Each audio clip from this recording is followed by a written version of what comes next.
Thank you for these. Derek Fisher got in trouble for breaking an unwritten rule. You know what an unwritten rule is? A rule that doesn't exist. I'm just gonna make up my own unwritten rule. All you bitches have to come and shovel my walk in January. Bring your mittens, cause it's fucking cold. Let's begin. First up, McDonald's is now serving all-day breakfast. This is something that they rolled out this week. At any point in time, you can go to your local McDonald's and get the, breakfast of your dreams. I actually like it because it's McDonald's telling the customer you can have unrelenting diarrhea, but at a time of your convenience. In fact, they've rolled out a slogan to accompany the new campaign. It says, McDonald's all-day breakfast.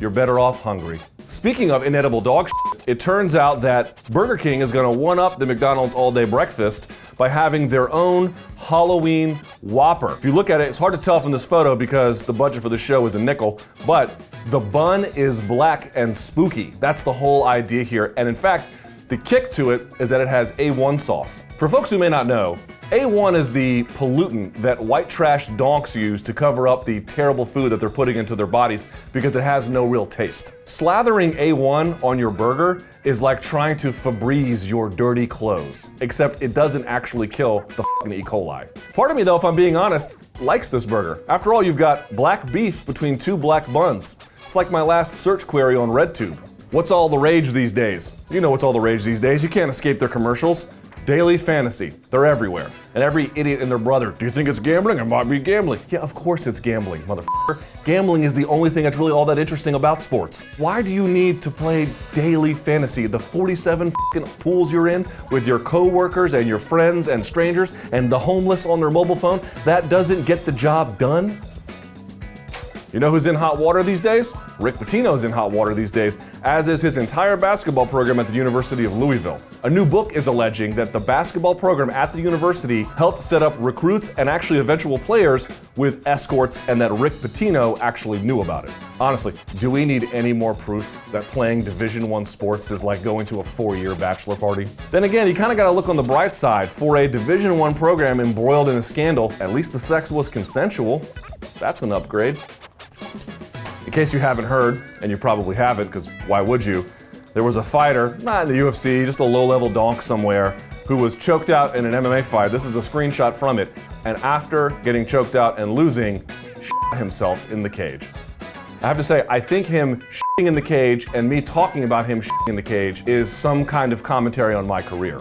It's like, dude, you've got it backwards. You're not supposed to get choked out and shit yourself. This guy is the world's worst skunk. There was an article in the Washington Post recently by a woman who says she had gone running and had finished running, and someone had mentioned to her, boy, you sure look sweaty, which she took to be sweat shaming. Yes, ladies and gentlemen, according to this lady, women just aren't allowed to be sweaty anymore. This is patriarchy taking over. Where has our country gone? First of all, shut the f up. Number 2, you don't have any earthly idea what it's like to be sweat shamed. I am 6'4" and 270 pounds.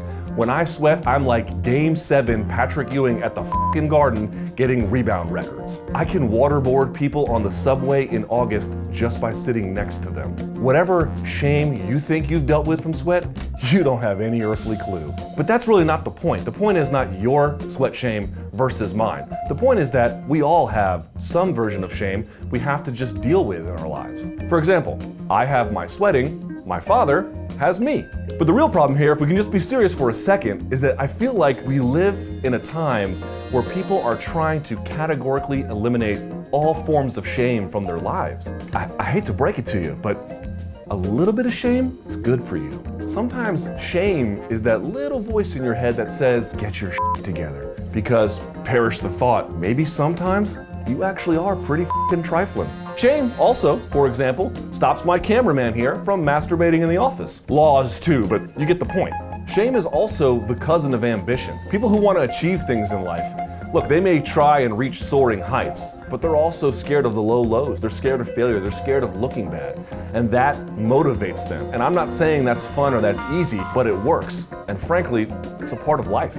Besides, do you really want to live in a totally shame-free society where everyone looks like shit and a slob and they live at home with their parents well into their 30s and they're pouring A1 on their sadness burgers while they're online playing daily fantasy with their bitcoins? Does this sound like a f***ing good reality to you? And more to the point, since when did it become a virtue to be weak and pathetic. Look, you don't have to take all forms of shame.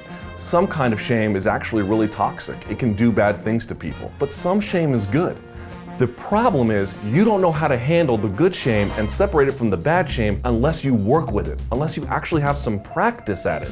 The world is a cold, cruel place, man, and you shouldn't contribute to it and make it any worse, but you shouldn't be such a fucking idiot loser that you can't handle any kind of problem either. You don't have to believe me. I know what some of you are saying. Oh, Luke, you're a white man. Of course you're gonna lecture everyone about problems they should just get over.